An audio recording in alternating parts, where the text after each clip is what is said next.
Good morning and welcome to Sunrise with Dr. Surajit Khanna, a news bite for anyone ages 10 to 25, brought to you by KhannaForKids.com. That's KHANNA for kids.com.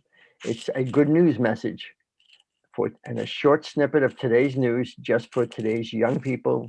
Monday, Wednesday, Friday, a little bit after 9 o'clock. Join us on Facebook.com/Khanna, the number 4 kids. That's Khanna, the number 4 kids, and our other social channels. We are live there now.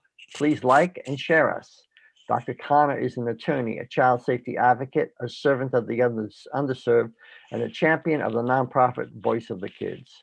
He also recently launched his Post-Incarceration Juvenile Justice Reformation Act initiative. That's a lot of words, but we call it simply returningyouth.com. That's returningyouth.com because we are returning young Americans back to a productive life after incarceration.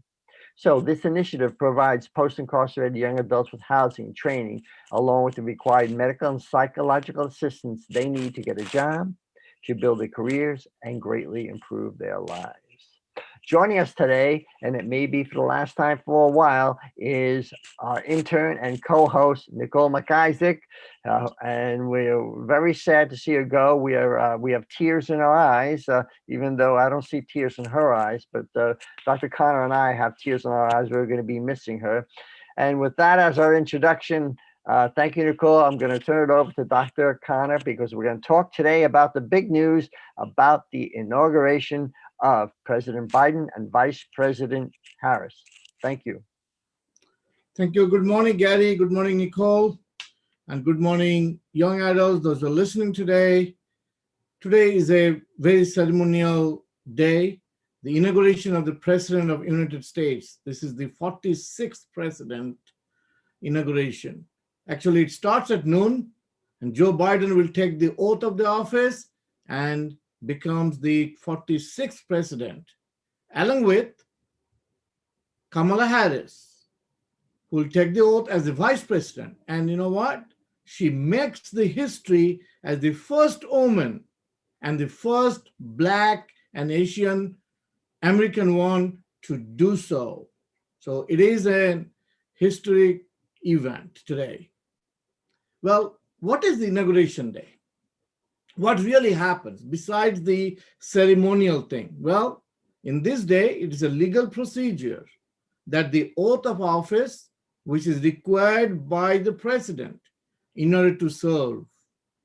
But though the oath could be a small procedural affair, but it never quite has been like that. Even at the very first inauguration, George Washington, after taking the oath and becoming the first elected head of state in modern history, he addressed the crowd that gathered under the balcony of Federal Hall in New York City. So the first inauguration of President George Washington happened in the Federal Hall of New York City. The only provision in this Constitution is that the new president must be sworn in, and the 35 words is all that is required. My dear young adults, mark this. Only 35 words is required for this Constitution for swearing in the new president. And do you know what that is? Well, I'm going to read it out to you. Even though neither me or Gary or Nicole are becoming the president, but we'll still read out to the 35 words. I do solemnly swear that I will faithfully execute the office of President of the United States and will do the best of my ability, preserve, protect, and defend the Constitution of the United States. So do you guys mark this? That preserve, protect, and defend the Constitution of the United States.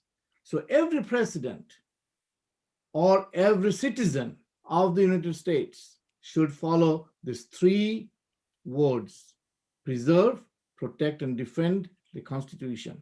And what does the president do? He ensures that every citizen of the United States do the same. That's the job. Just don't think just the president and the vice president is going to preserve and protect and defend. No, he ensures that every citizen do that. That is his job. His job is not only to preserve it. His job is to ensure that everybody does this.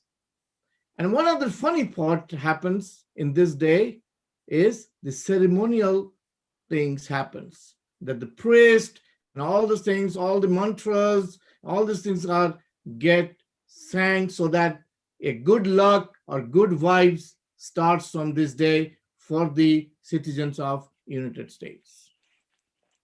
Also, inauguration also brings what happens? It brings together the three branches of government from members of both the parties. And this is important. Mark this.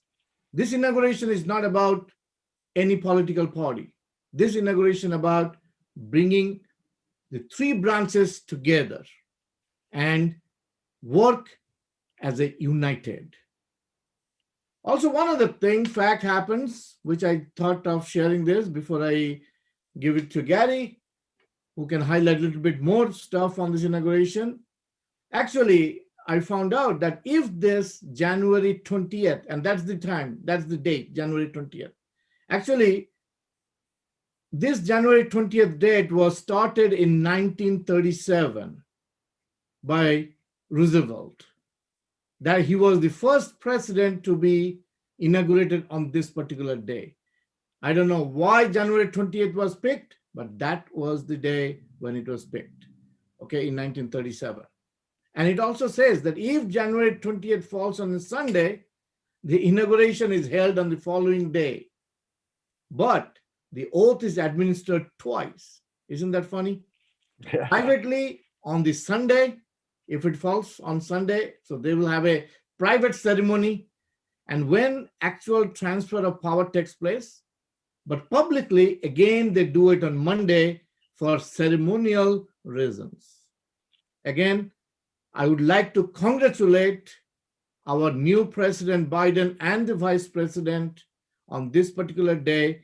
And I wish him all success and bless him.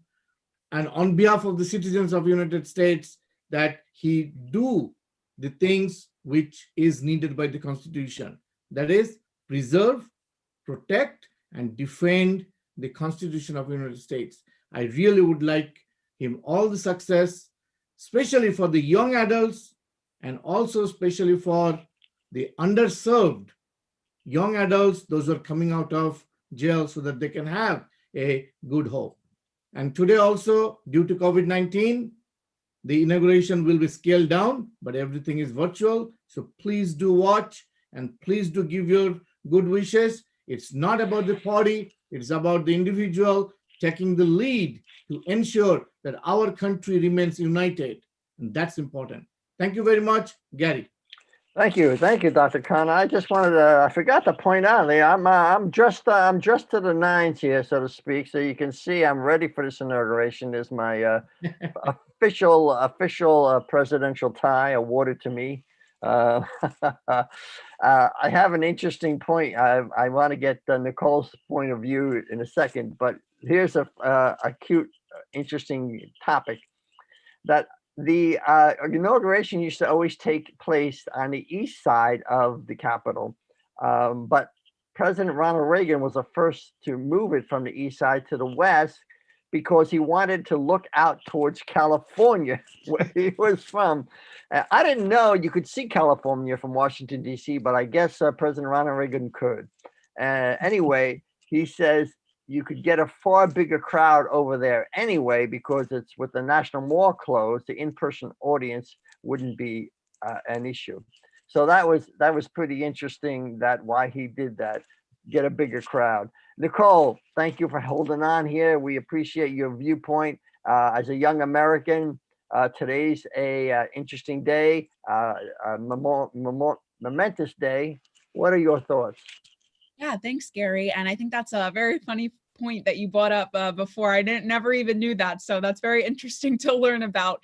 But in regards to the inauguration today, I just want to emphasize how important it is for young adults, especially underprivileged and underserved young adults, to tune into it, because history is being made today. Not looking at the political parties or who you like, who you're not. History is being made, and it's for our country. So it's really important to tune in and watch this history unfold before our eyes, because this is directly affecting us. This is affecting our generation and our kids' generation. I know that's a thought in the future, but it's affecting us and our kids. So I think it's really important to emphasize that young adults is really important for us to tune in today and be involved and watch what's going on. Now, thank you very much, Nicole. This is a wonderful point that you are telling history. And as I said, today, actually, history is made. And especially, I'm glad, I'm not discriminating here, not being prejudiced here, but young women like Nicole Harris is making a history today. She becomes the first woman vice president, and that too from the underserved community, because it marks the history of United States that we are all equal and united. And let's do that, and let's remain united. And as my last note for this day, I really want everyone, doesn't matter whether you're underserved or underprivileged, or you are overserved and overprivileged, I want everybody to come together, forget about what happened in 2020. This is the first day of the new era of United States to remain united. And as I keep on saying, that the purpose of this inauguration is to reinforce the Constitution. We should prevent, protect, preserve, protect, and defend the Constitution. So please raise your voice. Your voice will be heard by Gary, Nicole, and myself as much as possible. Reach out to us. And thank you very much today. Wish you a wonderful Wednesday. Thank you, Dr. Khanna. Talking about being overserved, I think I was overserved in dinner last night. I think I ate too much. Hey, listen, please join us in saying goodbye to Nicole. Join us on facebook.com/Khanna4kids, Khanna for Kids, and just give a message. Goodbye, Nicole, on the SunRISE. She's not going away on the inspireyourbestlife.com. She's still going to be involved with that. So please join us on inspireyourbestlife.com. And remember, we will be on the radio tonight with the radio show, Dr. Khanna's radio show at 4:30. So please join us then at facebook.com, Khanna4kids. Goodbye, Nicole. We're going to miss you here. We wish you well. Please don't be a stranger, and let us know how you're doing. And thank you so much. Just give it a quick goodbye message, and thank you. Yeah, thank you, Gary. And I just want to personally point out, thank you to yourself and to Dr. Khanna. It has been so much fun every Monday, Wednesday, and Friday tuning in on the SunRISE and all the other shows and work that we've been doing. It's been so much fun. It's really important work what we're doing. So I'm not going anywhere too far, but no, I'm not going anywhere too far, but I'll be in here and then, so you can't get rid of me that easy. But I really just want to take a moment to thank you guys and thank the listeners for listening to what I had to say and for tuning in. I really appreciate it. Thank you very much, Nicole. And you can always pop into SunRISE, you know when we do it. So just give a surprise to the audience whenever you feel like. Thank you again. Thank you all. Thank you, Nicole, and God bless you. God bless.